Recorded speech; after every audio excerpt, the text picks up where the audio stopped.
6.1, page 112 6.1 এর একের দাগেটা বলছে আমার কাছে 5000 টাকা আছে, তাহলে মূলধন কত? যেগুলো বলে দিয়েছে আগে সেইগুলো লিখে নেবে, তাহলে অঙ্ক করতে সুবিধা হবে। তাহলে মূলধন পি সমান কত বলে দিয়েছে রে? 5000 টাকা। তারপর বলছে আমি ওই টাকা একটি ব্যাংকে বার্ষিক 8.5% চক্রবৃদ্ধি সুদের হারে রাখা আছে, তাহলে সুদের হার কত? 8.5%।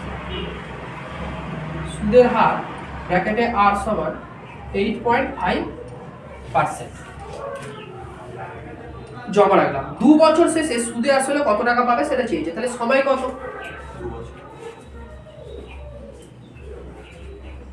2 বছর। আমাকে কি চেয়েছে? না সুদ আসল চেয়েছে। আমি কত সুদ আসলের সূত্র জানি, ঠিক আছে? অতএব সুদ আসল সমান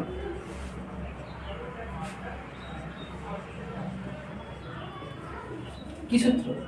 p * 1 + r/100 whole to the পাওয়ার তো n।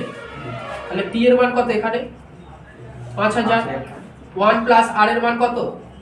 8.5/100, ঠিক আছে? Whole to the power n কত? এত টাকা। এবারে এই যে ক্যালকুলেশনটা আছে, ক্যালকুলেশনটা করলেই তোমাদের অঙ্কটা হয়ে যাবে। ক্যালকুলেশনটা করে দিচ্ছি, না নিজেরা করবে? নিজেরা করবে? করো, নিজেরা করো, না পারলে করো। যাদের হয়নি তারা দেখো। এটাকে আমি এভাবে লিখছি, দেখো 5000 ছিল, যেমন 5000 রেখে দিয়েছি। 1 প্লাস দশমিক আছে, দশমিকটা তুলে দিচ্ছি।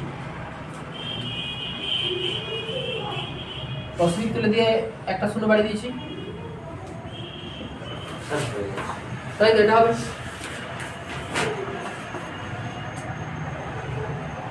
5000 গুণিত, আচ্ছা এই যে 1000 আছে এটা লসাগু, এটার সঙ্গে এটা গুণ করলে কত হবে?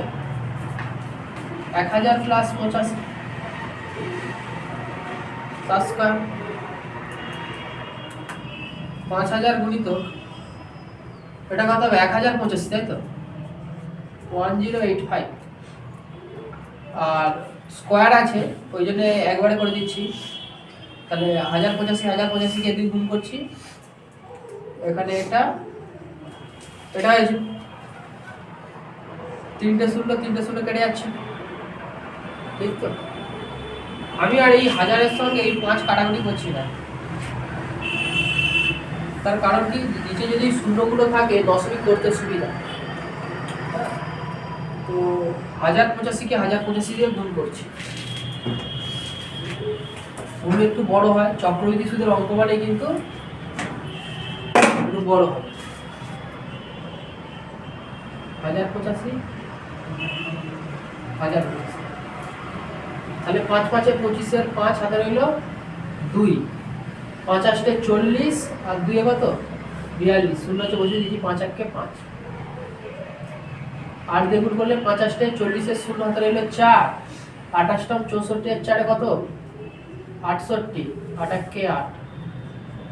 শূন্য দিয়ে করলে 4টে শূন্য বসে যাবে, আর 1 দেখুন করলে 5, 8, 0, 1, তাহলে হচ্ছে কত? 5, 2, 12, 2 হাতে রইল 1, 5 × 5 = 10, 16, 1 = 17, 7 হাতে রইল 1, 16, 1 = 17, 7 হাতে রইল 17, 1। এটা এসেছে, তাকে আবার 5 দিয়ে গুণ।